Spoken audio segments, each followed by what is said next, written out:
Bismillahirrahmanirrahim. Alhamdulillahirabbil alamin. Allahumma shalli ala sayyidina Muhammad wa ala alihi wa sahbihi rasulillahi ajmain. Rabbi israh li sadri wa yassirli amri wahlul 'uqdatam min lisani yafqahu qawli. Subhanaka la ilma lana illa ma 'allamtana innaka antal alimul hakim. Puji syukur kehadirat Allah Subhanahu wa Ta'ala yang telah melimpahkan rahmatnya, kasih sayangnya, taufik hidayah kepada kita semua, sehingga pada malam yang berbahagia ini kita bisa bersama mengaji di malam Rabu. Tak lupa pula kita panjatkan, kita sholawat dan salam kepada Nabi besar Muhammad sallallahu alaihi wasallam. Mudah-mudahan kita mendapat syafaat beliau nantinya. Tuan-tuan dan puan-puan yang dirahmati Allah, saya lanjut pengajian kita malam ini. Saya bawa kitab Tanwir Qulub.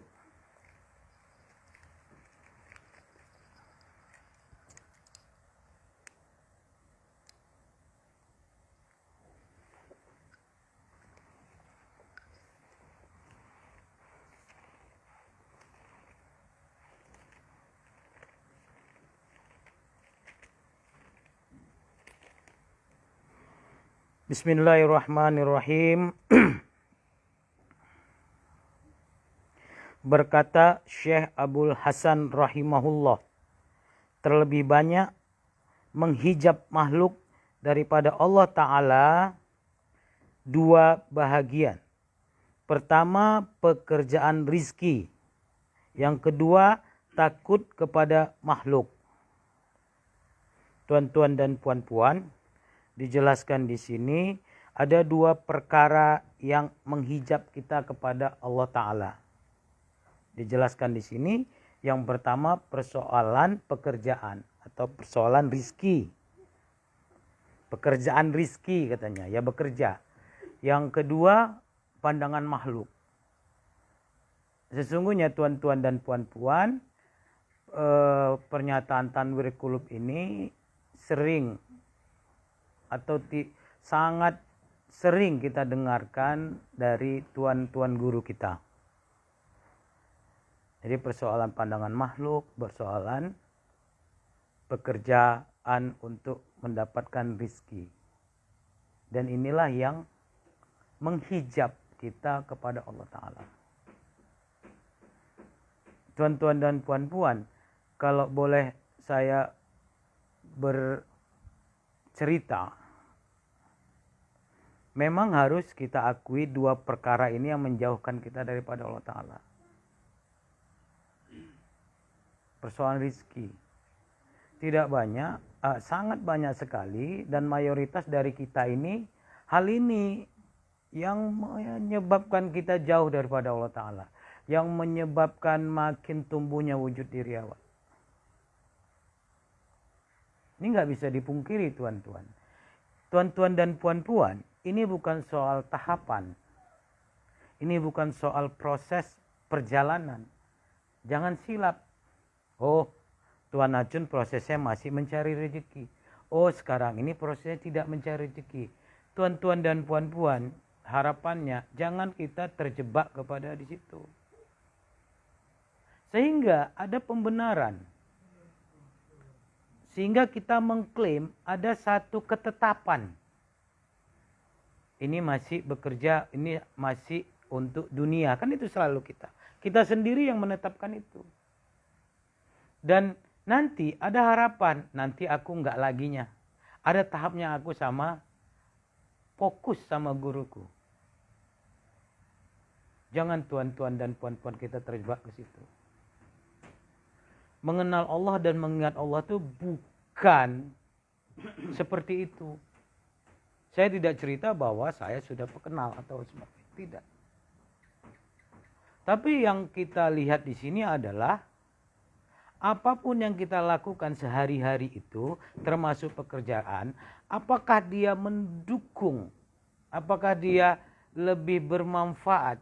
Ada manfaatnya untuk semakin kita kenal kepada Allah Ta'ala itu. Semakin menghilangkan wujud diri awak itu. Kenapa tuan-tuan dan puan-puan? Pengajian sebelumnya saya sudah jelaskan. Proses pencarian rezeki itu dari sebelum, dari dapat rezeki, ketika bekerja, dan sampai akhir kita dapat rezeki. Itu 3 proses ini itu menguatkan wujud diri awak. Jadi yang salah siapa sebetulnya? Pekerjaannya kah? Yang salah kitanya. Semakin menunjukkan eksistensi awak. Semakin menumbuhkan percaya diri awak. Dulu awak melemah karena tak ada uang. Sekarang kenapa tiba-tiba menguat? Kalau bahasa kampungnya tuan-tuan dan puan-puan, muncul lantam awak. Kenapa? Kan ini yang perlu di cross check. Jadi benar katanya ini akan menghijab kita kepada Allah Ta'ala. Dan semuanya tuan-tuan dan puan-puan masih menjalani proses itu. Tapi sangat sedikitlah kita yang mau melihat itu sebagai sebuah proses pengenalan kepada Allah. Banyak dari awak ini semakin menguatkan wujud diri awak. Dulu anak ini tak sombong. Tapi kok malah sombong kali sekarang. Lebih sombong daripada orang awam. Memang tak berkata, memang tak bercakap. Tetapi dalam hatinya kecil dibuatnya semua orang. Kenapa? Baru Allah kasih sedikit saja tuan-tuan dan puan-puan. Tuan Guru sudah menitipkan, sudah menurunkan, sudah memberikan sebuah cahaya. Tapi kita lupa ada cahaya baru. Siapa bilang rezeki itu bukan cahaya? Misal begini, Tuan berjalan naik kereta atau sepeda motor. Atau naik mobil malam hari di tempat yang gelap. Tiba-tiba datang kendaraan lain yang sama atau bahkan lebih besar. Yang memantulkan cahayanya kepada kita. Apa yang terjadi seketika? Kita gelap Tuan. Bahkan ada yang menghapus matanya. Padahal kita punya cahaya. Ini hanya perumpamaan, ini hanya ibarat. Begitulah yang terjadi sama awak nih. Datang cahaya rezeki, redup cahaya awak. Cuma sayangnya awak terlalu lama. Terlalu menikmati kegelapan itu. Bukan tuan-tuan dan puan-puan dan kita semua nggak ada cahaya. Semua ada cahaya. Tuan Guru Nawan kemarin cerita sama awak. Semuanya ada Tuan. Masalahnya ada yang agak redup, ada yang kuat, ada yang malah bahkan ada yang mati sama sekali cahaya itu. Anggaplah tadi cahaya itu sebagai sebuah mobil awak atau kendaraan awak sendiri. Datang cahaya dari luar. Dipantulkannya mata kita. Dengan seketika Tuhan pasti pasti mata Tuhan terganggu.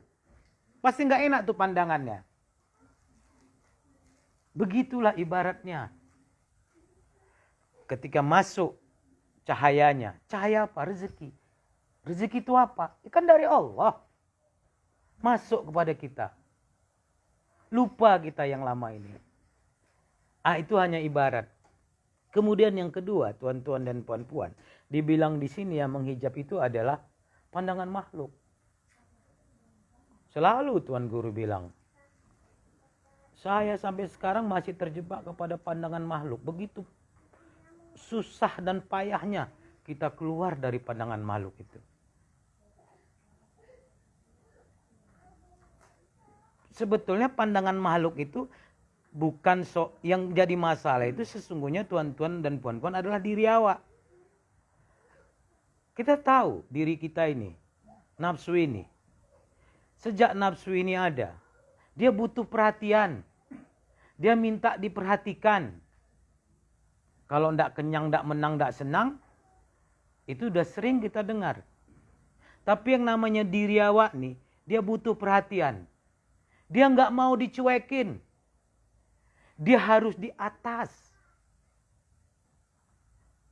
Kalau kita ketemu semua ini, yang namanya nafsu ini, menyatakan dirinya yang paling hebat. Gak usah cerita tuan-tuan dan puan-puan. Saya duduk di sini. Atau bahkan dengan tuan guru sekalipun. Si nafsu ini menyatakan dia lebih hebat dari gurunya.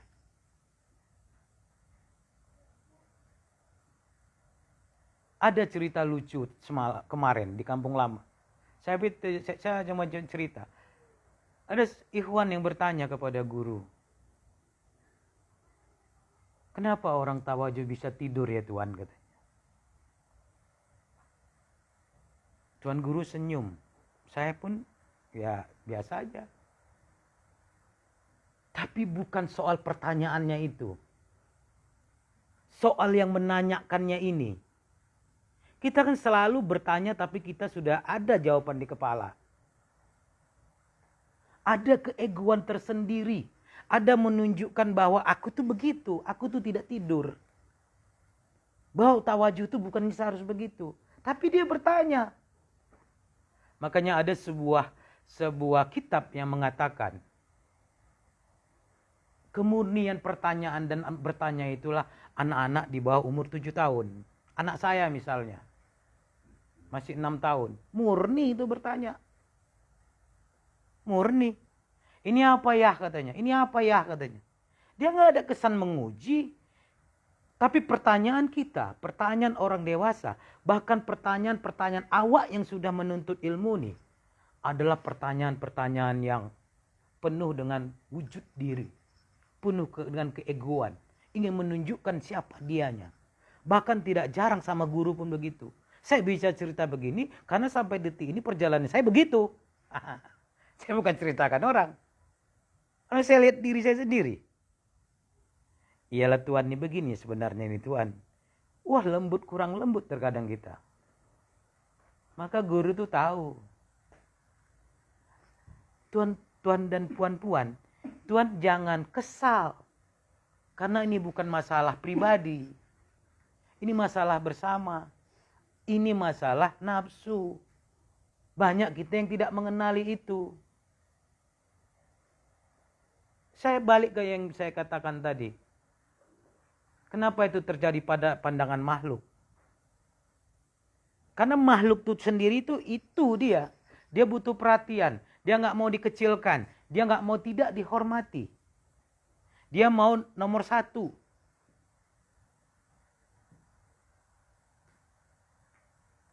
Dia mau berperan sebagai dirinya.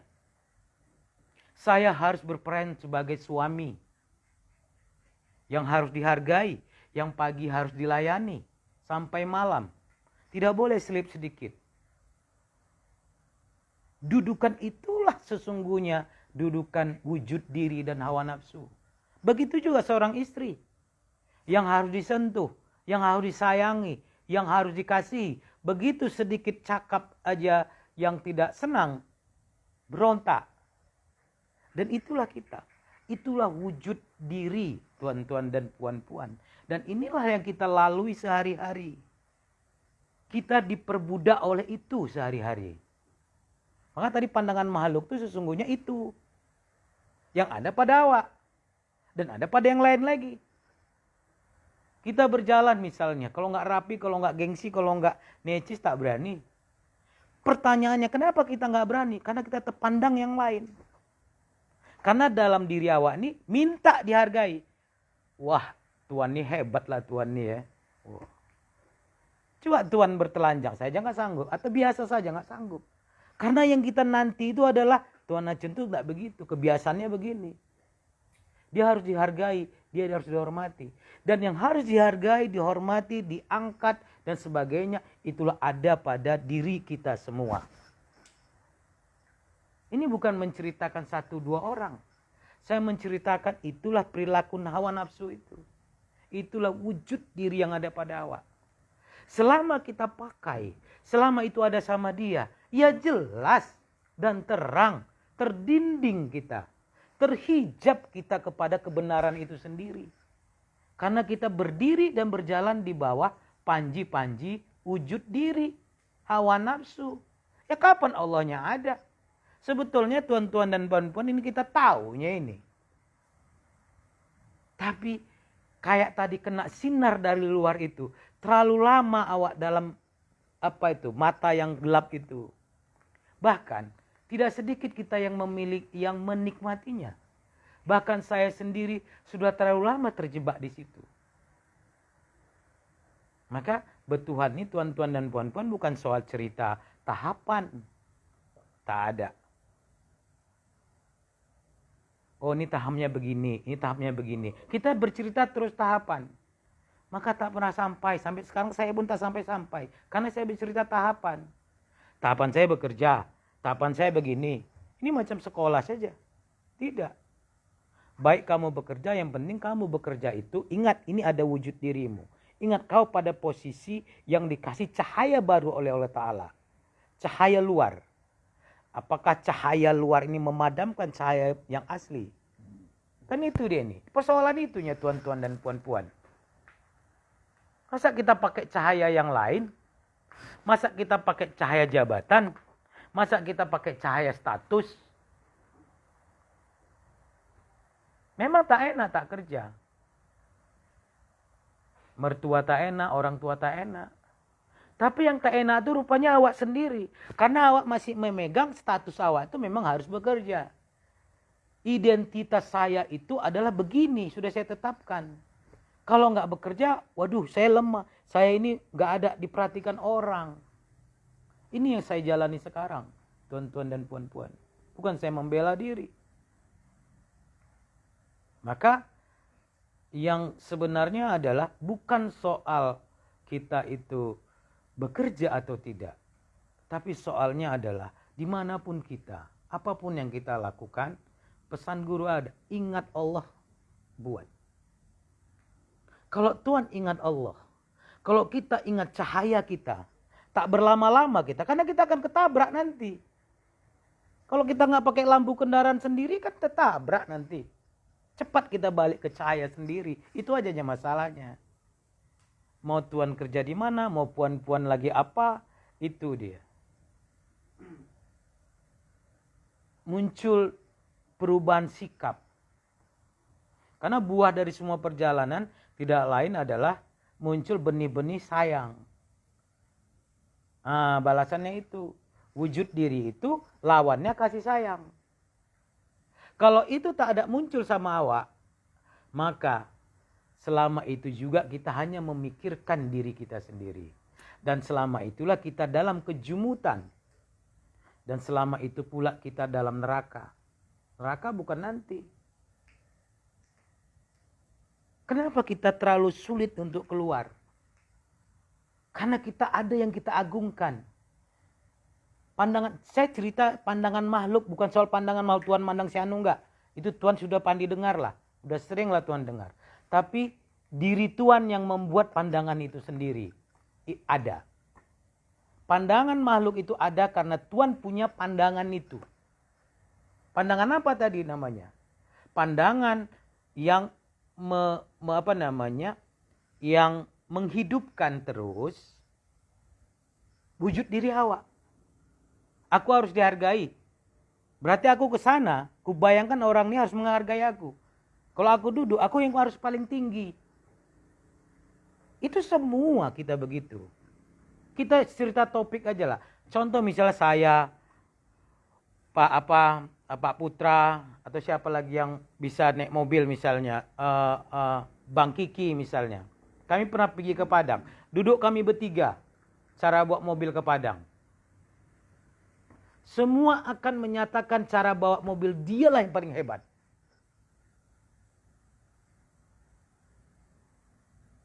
Sebetulnya ada salah cara pandang. Allah kasih skill kamu ini, skill kamu ini, skill kamu ini. Cara yang benar adalah apa? Allah kasih skill sama aku ini. Kita kembalikan kepada Allah. Jadi kita nggak bahas soal aku yang paling hebat. Pasti. Wah ini harus begini, ini harus begini. Karena dalam pembicaraan bertiga itu, diri dialah yang paling hebat. Padahal dia harus balik ke bawah, aku dikasih Allah ini. Itu yang penting. Ke samping dia masuk, ke samping dia masuk. Kalau enggak tuan-tuan dan puan-puan, sampai kapanpun hijab ini tak akan pernah lepas. Jadi bukan soal makhluk di luarnya, tapi makhluk yang ada di dalam yang jadi persoalan. Hilangkan itu. Tetapkan kita benar-benar bisa berguru. Guru itu bukan tahapan. Saya dulu tahapan, tunggulah aku nanti 2 tahun lagi, aku mau nikmati dunia. Tak ada can tuh. Kalau ada orang mengatakan begitu, termasuk saya, dia akan mundur 10 kali lipat. Mundur apanya? Mundur ketauhidannya. Yang menguat dalam dirinya, pasti wujud dirinya. Tuhan perhatikan siapapun, termasuk saya. Dulu dia tak sombong begini, tapi sombongnya 100 kali lipat. Dulu dia gak payah kali begaul. Tapi akibat hijab itu dia bangun terus. Sekarang nih payah kali dia begaul. Bukan malah kita menuntut ini. Kalau kita gak amalkan bukan malah kita amal. Makin parah dari sebelumnya. Jadi itu tuan-tuan dan puan-puan. Yang bisa saya sampaikan pada malam hari ini. Mudah-mudahan kita tetap berjalan. Mudah-mudahan Allah memberikan kekuatan bagi kita untuk tetap berjalan pada rel yang dia harapkan. Billahi taufik wal hidayah. Assalamualaikum warahmatullahi wabarakatuh.